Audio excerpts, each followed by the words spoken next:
Good morning guys. आज मी अंड्याचं भुर्जी बनवतो आहे. एक नॉर्मल रेसिपी आहे, ती सर्वांनी बघा.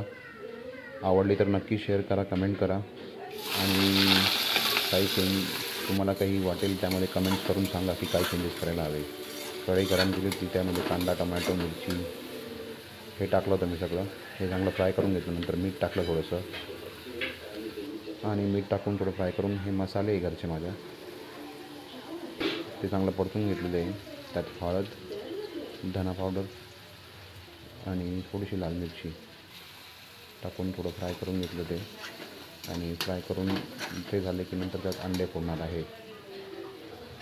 थोडा कोथिंबीर टाकला होता आणि कोथिंबीर टाकून अगोदर मी कच्ची ठेवून घेतली.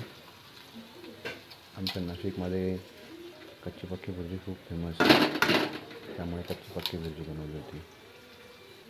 सो रेसिपी कशी वाटली कमेंटमध्ये नक्की सांगा तुम्ही सर्वांनी. Thank you so much everyone.